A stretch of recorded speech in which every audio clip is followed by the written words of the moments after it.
Hello दोस्तों, मैं अतुल जी के बाई सारस्वत चैनल के साथ स्वागत करता हूं आपका। बेसिकली दोस्तों, मैंने इस वीडियो में इतिहास यानी कि हिस्ट्री के वे सभी प्रश्न रखे हैं जो कभी न कभी किसी न किसी परीक्षा में आए हुए हैं। चाहे वो यूपीएससी की परीक्षा हो, आईबीपीएस की हो, एनडीए की हो, सीडीएस की हो या अन्य कंपटीशन की परीक्षाएं हों। तो ज़्यादा समय न लेते हुए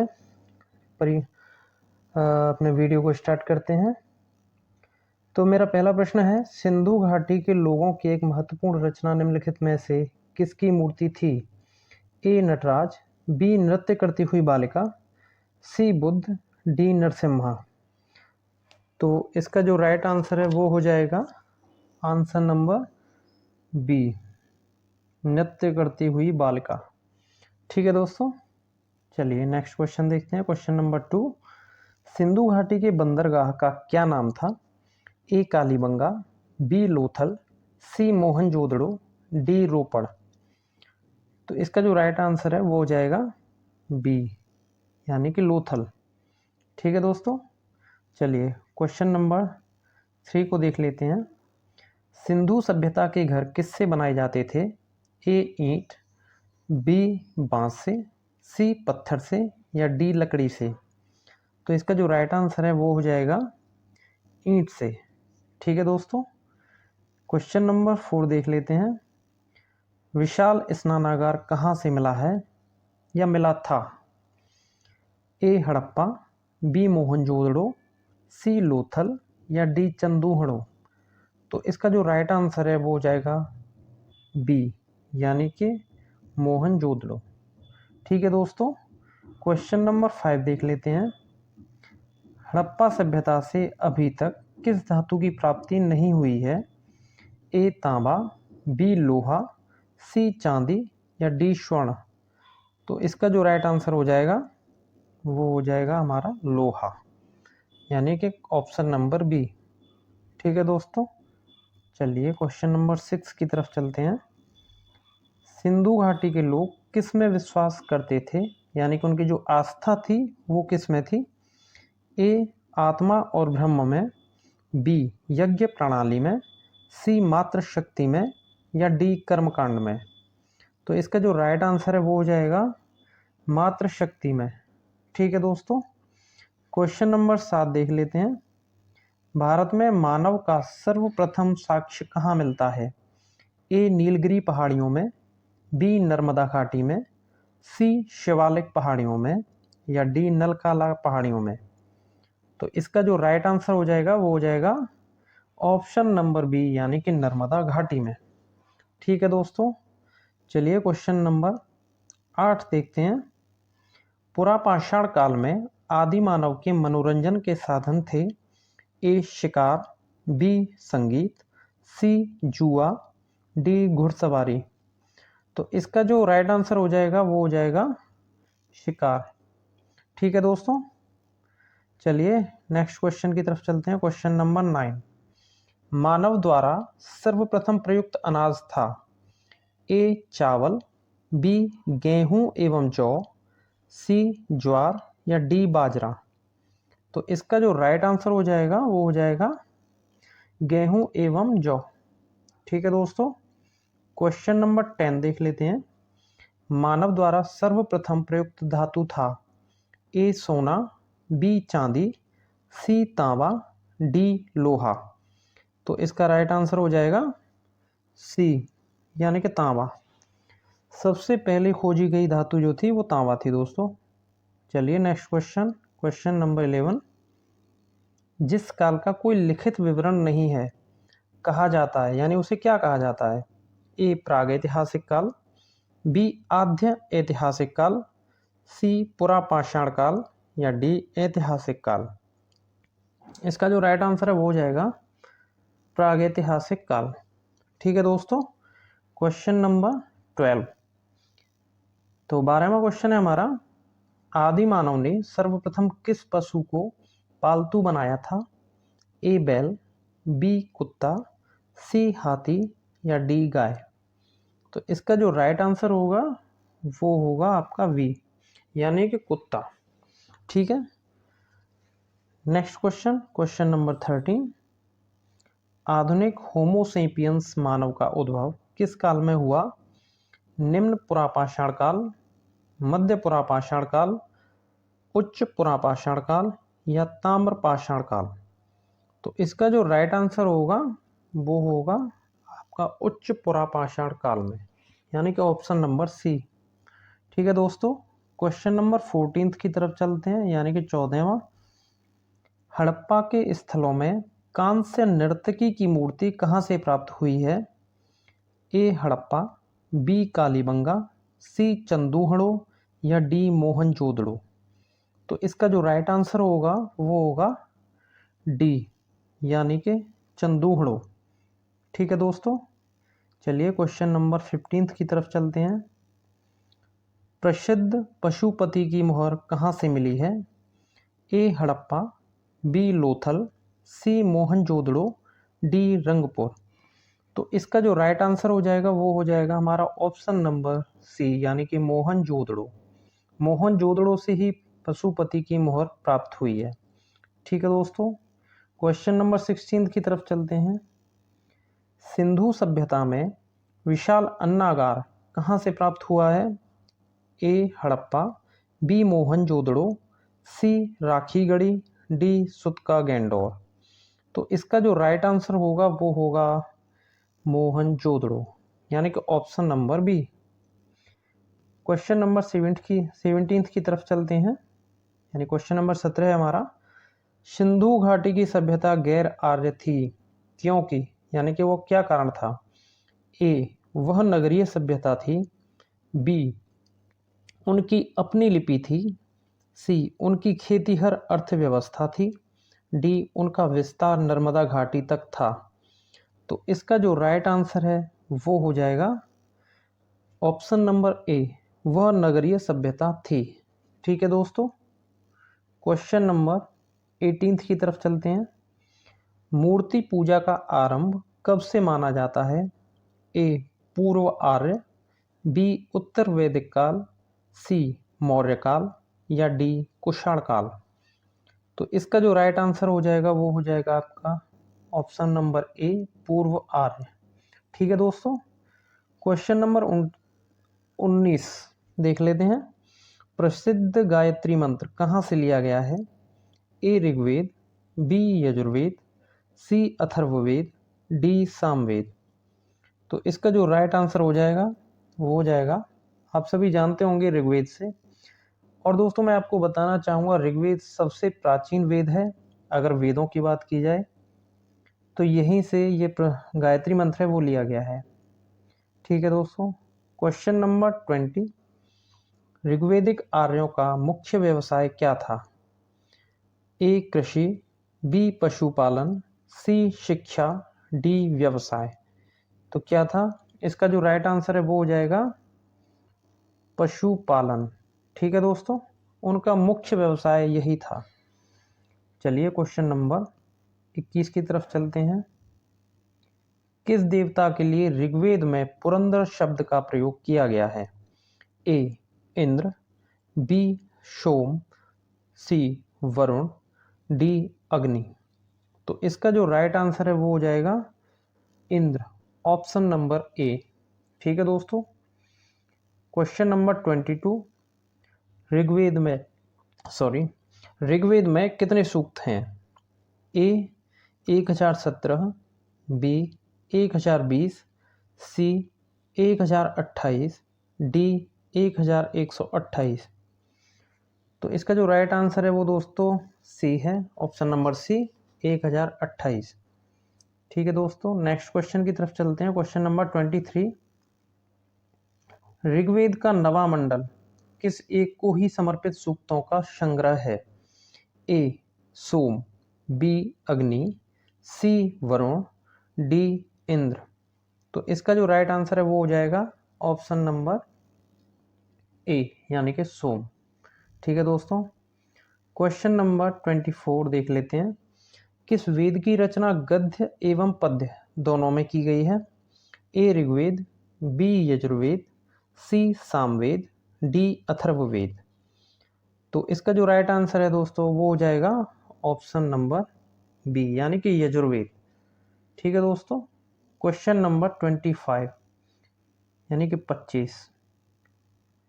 तुम्हारा अधिकार कर्म पर है, फल की प्राप्ति पर नहीं। यह निम्न में से किस ग्रंथ में कहा गया है? ए अष्टाध्यायी, बी महाभाष्य, सी गीता, डी महाभारत।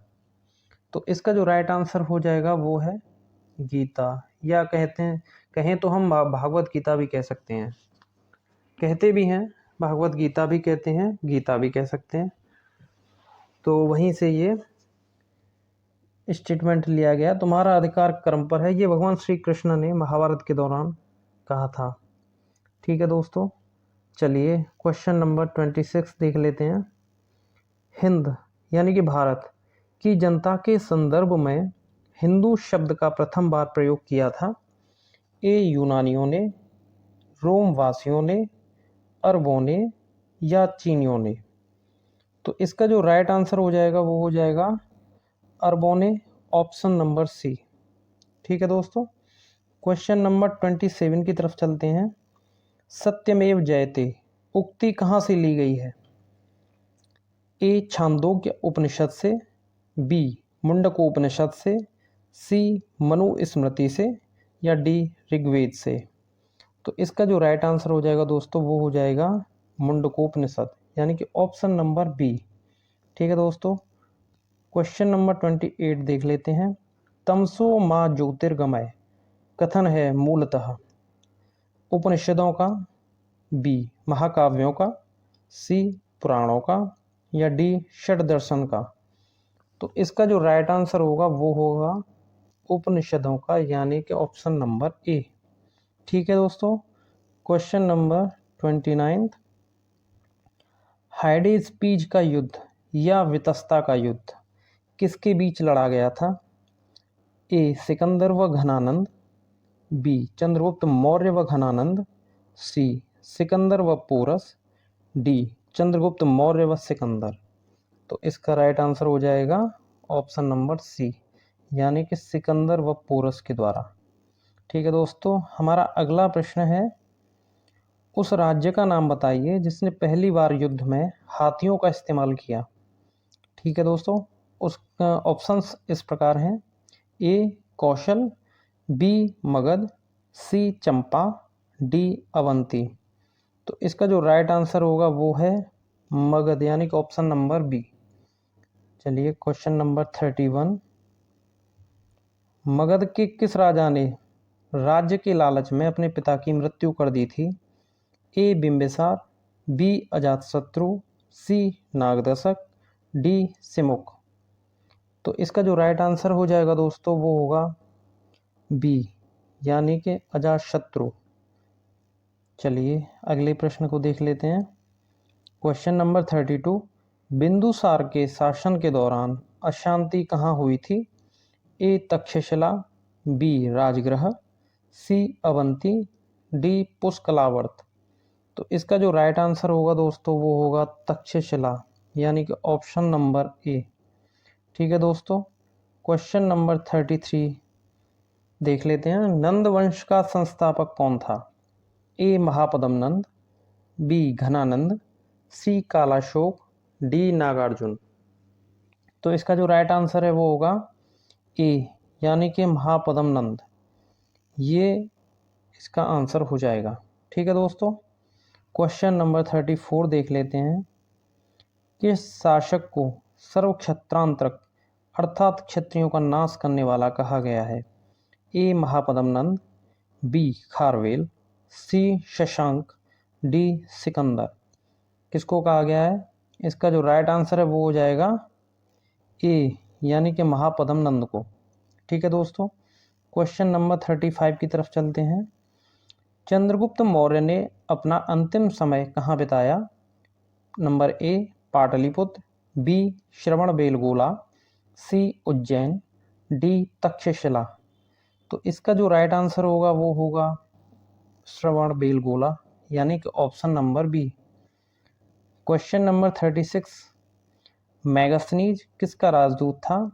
ए Sikandar, B Ghanananda, C Seleucus, D Deimachus? तो इसका जो राइट आंसर है दोस्तों वो हो जाएगा सेल्यूकस। ठीक है दोस्तों, चलिए अगला प्रश्न देखते हैं। चंद्रगुप्त मौर्य अंतिम दिनों में किस धर्म का अनुयायी बन गया था? ए वैष्णव, बी शैव, सी बौद्ध, डी जैन। तो इसका जो राइट आंसर हो जाएगा वो हो जाएगा डी, यानी कि जैन धर्म का अनुयायी बन गया था अपने अंतिम दिनों में। चलिए नेक्स्ट क्वेश्चन देख लेते हैं। इंडिका किसकी रचना है? ए मेगास्थनीज, बी टॉलमी, सी प्लिनी, डी चंद्रगुप्त मौर्य। तो इसका जो राइट आंसर है दोस्तों वो है ए ऑप्शन, यानी कि मेगास्थनीज। और दोस्तों ये इम्पोर्टेंट क्वेश्चन भी है, ये काफ़ी बार परीक्षा में पूछा गया है। अगला क्वेश्चन है क्वेश्चन नंबर 39। मौर्य दरबार में ग्रीस के राजदूत का क्या नाम था? A Sikandar, B Megasthenes, C Plato, D अरस्तु। तो इसका जो राइट आंसर है वो हो जाएगा मेगास्थनीज, यानी कि ऑप्शन नंबर बी। चलिए नेक्स्ट क्वेश्चन देख लेते हैं। Question number 40। देवा नाम प्रिय के नाम से कौन विख्यात था? ए चंद्रगुप्त मौर्य, बी अशोक, सी समुद्रगुप्त, डी हर्षवर्धन। तो इसका जो राइट आंसर है वो होगा अशोक, जिसको कि हम देवा नाम प्रिय के नाम से भी जानते हैं। चलिए क्वेश्चन नंबर 41। अशोक ने किस बौद्ध साधु से प्रभावित होकर बौद्ध धर्म अपनाया? ए विष्णुगुप्त, बी उपगुप्त, सी ब्रह्मगुप्त, डी बृहद्रथ। तो इसका जो राइट आंसर है वो हो जाएगा उपगुप्त। ठीक है दोस्तों, चलिए नेक्स्ट क्वेश्चन देखते हैं। Question number 42। किस प्रसिद्ध शासक को शिलालेखों का जनक कहा जाता है? ए चंद्रगुप्त, बी समुद्रगुप्त, सी अशोक, डी कनिष्क। तो इसका जो राइट आंसर है दोस्तों वो हो जाएगा सी, यानी कि अशोक। चलिए क्वेश्चन नंबर 43। अशोक के शिलालेखों को पढ़ने वाला प्रथम अंग्रेज का क्या नाम था? A Harry Smith, B James Prinsep, C John Tower, D Fanthaler. तो इसका जो राइट आंसर हो जाएगा वो हो जाएगा बी, यानी कि जेम्स प्रिंसेप। चलिए क्वेश्चन नंबर 44 पे चलते हैं। सांची का स्तूप का निर्माण किसने करवाया था? ए चंद्रगुप्त मौर्य, बी अशोक, सी बिंदुसार, डी चंद्रगुप्त द्वितीय। तो इसका जो राइट आंसर है वो हो जाएगा ऑप्शन नंबर बी, यानी कि अशोक। इन्होंने ही सांची का स्तूप का निर्माण करवाया था, जो कि वर्ल्ड फेमस है। ठीक है दोस्तों, अगले क्वेश्चन को देखते हैं। Question number 45। अशोक के अभिलेख किस लिपि में लिखे गए थे? ए ब्राह्मी, बी खरोष्ठी, सी ग्रीक एवं अरामेइक, डी उपरोक्त सभी। तो इसका जो राइट आंसर है वो हो जाएगा डी, यानी कि उपरोक्त सभी लिपियों में लिखे गए थे। ठीक है दोस्तों, क्वेश्चन नंबर 46 देख लेते हैं। अशोक ने कलिंग पर आक्रमण कब किया था? ए 269 ईसा पूर्व, यानी कि 269 ईसा पूर्व, बी 261 ईसा पूर्व, यानी कि 261 ईसा पूर्व, सी 324 ईसा पूर्व, यानी कि 324 ईसा पूर्व, या डी 326 ईसा पूर्व या 326 ईसा पूर्व। तो कब किया था? इसका जो राइट आंसर है वो हो जाएगा बी, यानी कि 261 ईसा पूर्व आक्रमण किया था। ये भी बहुत ही इम्पोर्टेंट क्वेश्चन है दोस्तों। वैसे सभी प्रश्न बहुत इम्पोर्टेंट हैं, सभी मैंने इम्पोर्टेंट क्वेश्चंस ही इस वीडियो में संग्रहित किए हैं। तो चलिए अगले क्वेश्चन को देख लेते हैं। Question number 47। बुद्ध चरित्र की रचना किसने की थी? ए बाणभट्ट, बी हर्षवर्धन, सी नागार्जुन, डी अश्वघोष। तो इसका जो राइट आंसर है वो हो जाएगा डी, यानी कि अश्वघोष। इन्होंने रचना की थी बुद्ध चरित्र की। ठीक है दोस्तों, क्वेश्चन नंबर 48 की तरफ चलते हैं। अर्थशास्त्र के लेखक कौन थे? ए कौटिल्य, बी मेगास्थनीज, सी प्लिनी, डी विशाखदत्त। तो इसका जो राइट आंसर है वो हो जाएगा ए, यानी कि कौटिल्य। इनको चाणक्य भी कहते हैं दोस्तों। साथ ही बता दूं मैं, इनको एक और नाम से भी जाना जाता है, वो नाम है विष्णुगुप्त। विष्णुगुप्त के नाम से भी इनको जाना जाता है। तो इनके ये 3 नाम थे, कौटिल्य, चाणक्य और विष्णुगुप्त। ठीक है दोस्तों, चलिए क्वेश्चन नंबर 49 की तरफ चलते हैं। कौटिल्य का अर्थशास्त्र है, क्या है ये? चंद्रगुप्त के संबंध में एक नाटक, बी आत्मकथा, सी चंद्रगुप्त मौर्य का इतिहास, या डी शासन के सिद्धांतों की पुस्तक। तो इसका जो राइट आंसर है वो हो जाएगा दोस्तों डी, यानी कि शासन के सिद्धांतों की पुस्तक। चलिए नेक्स्ट क्वेश्चन को देख लेते हैं। क्वेश्चन नंबर 50, अर्थशास्त्र के लेखक कौटिल्य किसके समकालीन थे?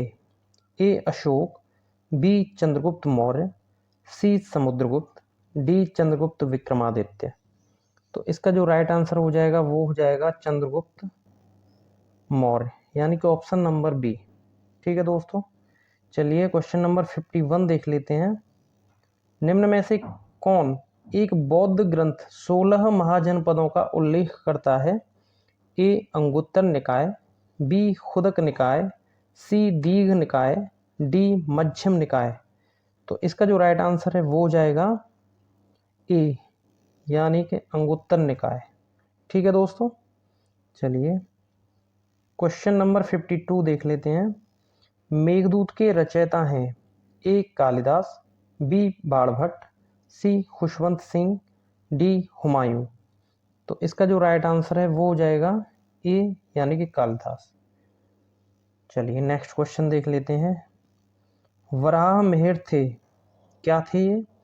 ए एक खगोल शास्त्री, बी एक ज्योतिषी, सी एक राजनीतिज्ञ, डी एक लेखक।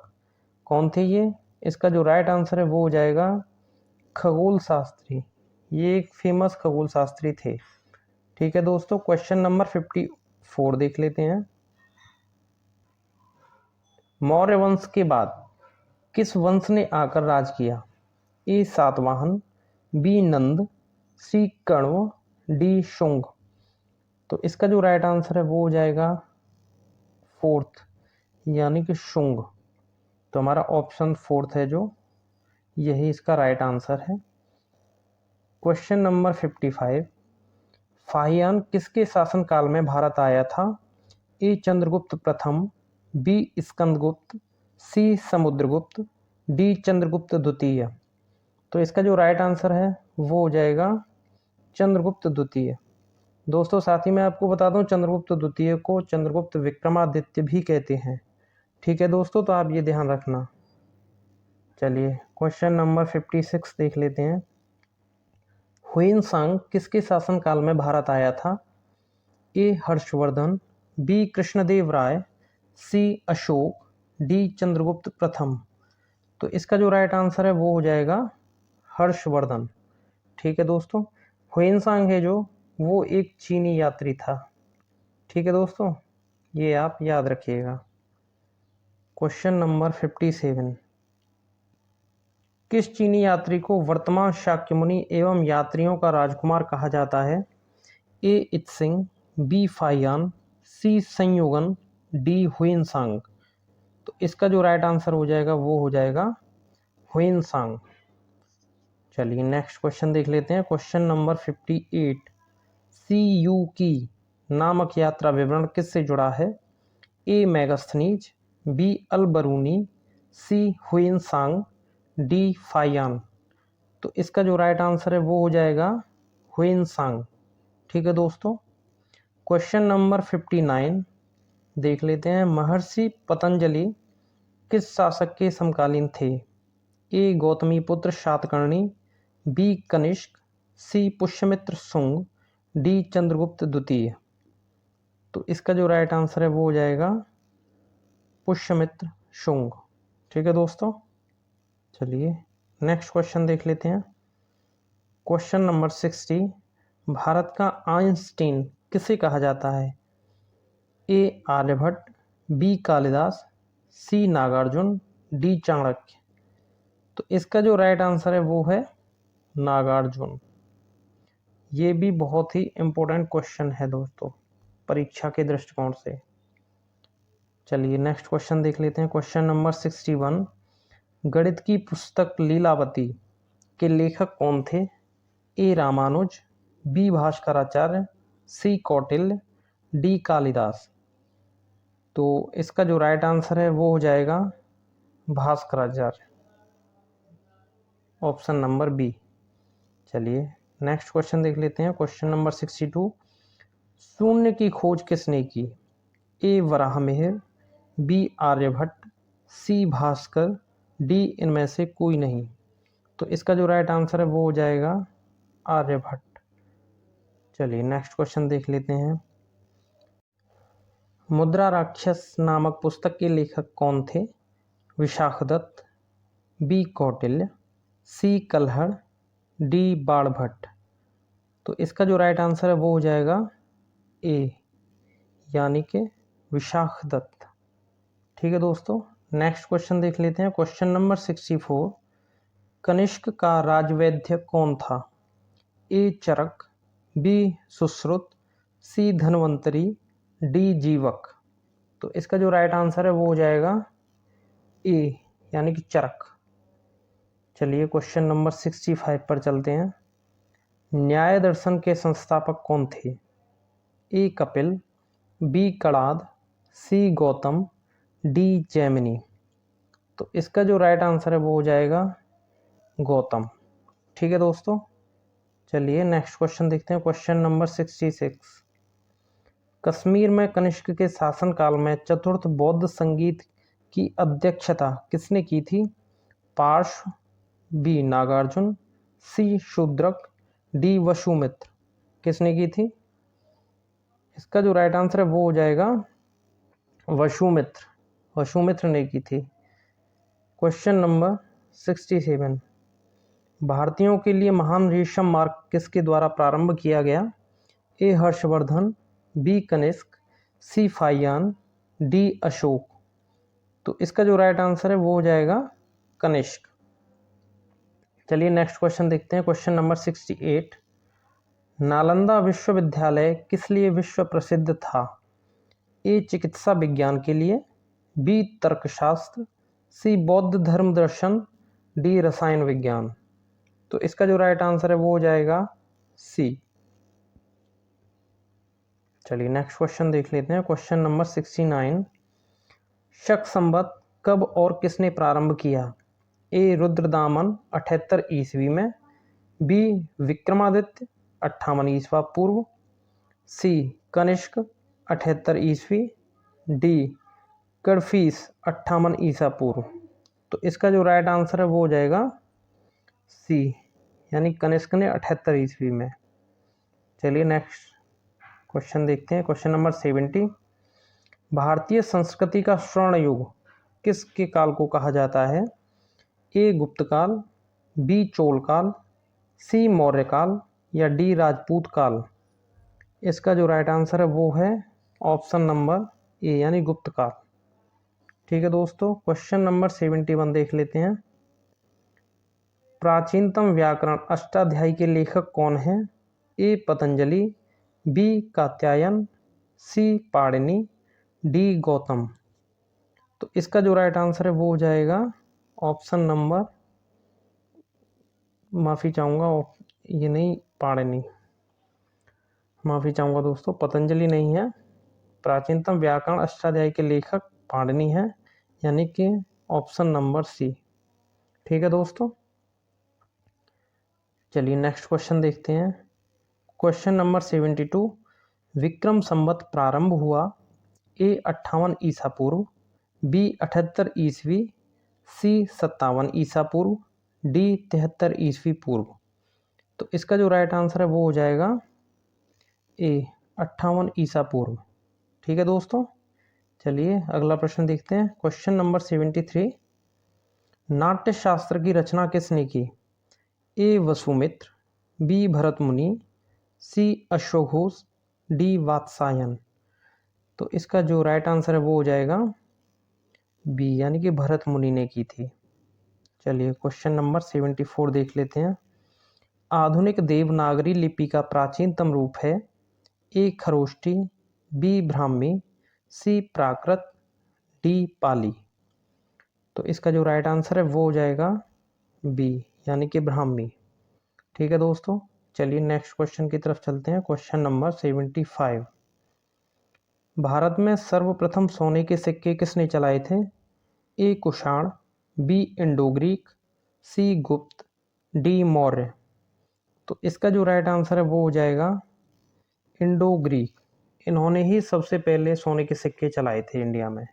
ठीक है दोस्तों, चलिए क्वेश्चन नंबर 76 देख लेते हैं। शीशे के सिक्के किस वंश के शासकों ने चलाए? यहाँ पे वंश की बात हो रही है। ठीक है दोस्तों, ए शुंग, बी कण्व, सी सातवाहन, डी इंडो ग्रीक। तो इसका जो राइट आंसर है वो हो जाएगा सातवाहन। ठीक है, दोनों क्वेश्चन ही डिफर हैं। ठीक है दोस्तों, इस चीज़ का आप ध्यान रखिएगा। चलिए next question, question number 77। Bharat का नेपोलियन किस गुप्त शासक को कहा गया है? ए चंद्रगुप्त द्वितीय, यानी कि इनको चंद्रगुप्त विक्रमादित्य के नाम से भी जानते हैं। ठीक है दोस्तों, बी स्कंदगुप्त, सी कुमारगुप्त, डी समुद्रगुप्त। तो इसका जो राइट आंसर है वो हो जाएगा डी यानी कि समुद्रगुप्त। चलिए क्वेश्चन नंबर 78 की तरफ चलते हैं। गुप्त वंश का संस्थापक कौन था? ए चंद्रगुप्त प्रथम, बी श्रीगुप्त, सी चंद्रगुप्त द्वितीय, डी स्कंदगुप्त। तो इसका जो राइट आंसर है वो हो जाएगा बी यानी कि श्रीगुप्त। चलिए नेक्स्ट क्वेश्चन, क्वेश्चन नंबर 79। गुप्त राजा जिसने विक्रमादित्य की पदवी ग्रहण की थी वह कौन था? ए चंद्रगुप्त प्रथम, बी चंद्रगुप्त द्वितीय, सी स्कंदगुप्त, डी समुद्रगुप्त। तो इसका जो राइट आंसर है दोस्तों वो है चंद्रगुप्त द्वितीय, यानी मैंने पहले बताया था चंद्रगुप्त विक्रमादित्य। चलिए क्वेश्चन नंबर 80 की तरफ चलते हैं। कुतुब मीनार के पास महरौली स्थित लौह स्तंभ किस राजा ने बनवाया था? ए रामगुप्त, बी समुद्रगुप्त, सी चंद्रगुप्त द्वितीय, डी स्कंदगुप्त। तो इसका जो राइट आंसर है वो हो जाएगा सी चंद्रगुप्त द्वितीय। चलिए नेक्स्ट क्वेश्चन देखते हैं, क्वेश्चन नंबर 81। प्रसिद्ध कवि कालिदास किसके राज्य कवि थे? ए चंद्रगुप्त मौर्य के, बी अशोक के, सी चंद्रगुप्त द्वितीय के, या डी हर्षवर्धन के। किसके राज्य कवि थे? इसका जो राइट आंसर है वो हो जाएगा दोस्तों सी यानी चंद्रगुप्त द्वितीय। तो इसका ऑप्शन नंबर सी एकदम राइट आंसर है। Question number 82। लिच्छवी दोहित्र किसे कहते थे? ए स्कंदगुप्त, बी चंद्रगुप्त प्रथम, सी कुमारगुप्त, डी समुद्रगुप्त। तो इसका जो राइट आंसर है वो हो जाएगा Samudragupta, option number D. Option number D is the right answer. Next question is किस गुप्तकालीन शासक को कविराज कहा गया है?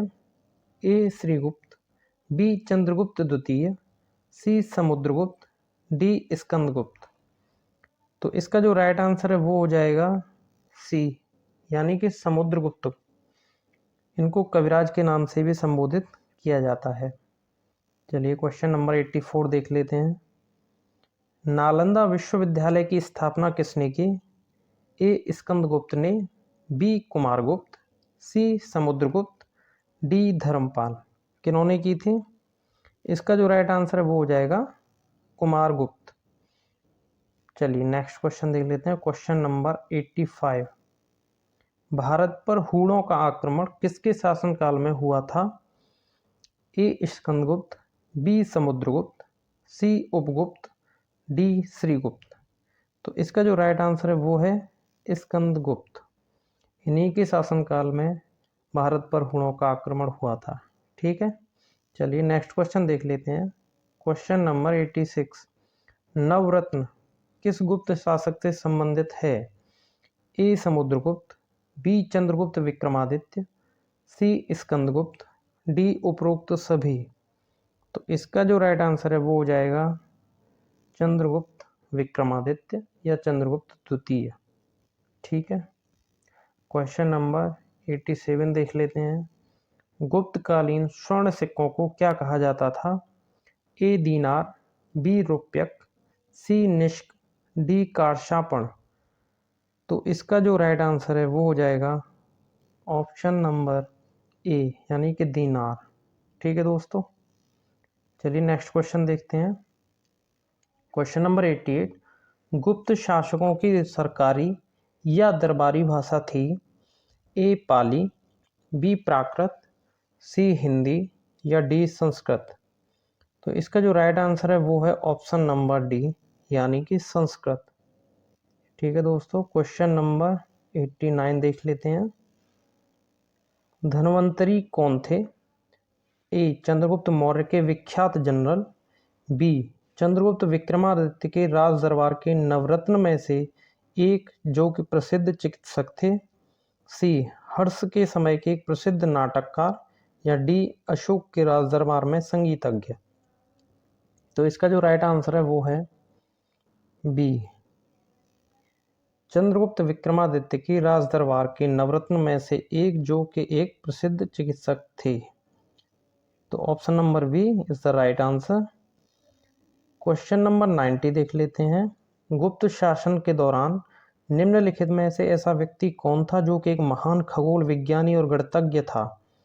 ए भानुगुप्त, बी बाणभट्ट, सी आर्यभट्ट, डी उपगुप्त। तो इसका जो राइट आंसर है वो है सी, यानी कि आर्यभट्ट। ठीक है दोस्तों, चलिए नेक्स्ट क्वेश्चन देख लेते हैं। क्वेश्चन नंबर 91, मंदिर निर्माण कला का जन्म सर्वप्रथम कब हुआ? ए मौर्य काल में, बी गुप्त काल में, सी कुषाण काल में या डी सैंधव काल में। तो इसका जो राइट आंसर है वो हो जाएगा ऑप्शन नंबर बी, यानी कि गुप्त काल में। ठीक है दोस्तों, लास्ट क्वेश्चन है हमारा, किस गुप्त शासक ने दक्षिण भारत में स्थित 12 राज्यों पर धर्म विजय प्राप्त की थी? ए चंद्रगुप्त प्रथम, बी समुद्रगुप्त, सी चंद्रगुप्त द्वितीय, डी स्कंदगुप्त। इसका जो राइट आंसर है वो है बी, यानी कि समुद्रगुप्त। तो दोस्तों मेरा वीडियो इतना ही था। 92 क्वेश्चंस मैंने इस वीडियो में रखे हैं। मैं आपको बताना चाहूँगा ये सारे ही प्रश्न बहुत इंपॉर्टेंट हैं। मैंने किसी एक पर्टिकुलर बुक से ये प्रश्न नहीं उठाए हैं, मैंने मोस्टली करके 3-4 बुक ली हैं। उनमें से ये जो भी इम्पोर्टेंट क्वेश्चंस बनते थे जो पिछली परीक्षाओं में आए हुए हैं या पिछले कुछ वर्षों में आए हुए हैं, उन सबको ही मैंने इसमें रखा है। तो उस परीक्षा के दृष्टिकोण से ये बहुत ही इम्पोर्टेंट वीडियो है, प्लीज़ आप इसे देखें। अगर आपको अच्छा लगता है वीडियो तो आप मेरे चैनल को सब्सक्राइब करें, शेयर करें, लाइक करें। आपकी सपोर्ट की मुझे बहुत आवश्यकता है और आपकी सपोर्ट के लिए बहुत बहुत धन्यवाद। Thank you, thanks a lot.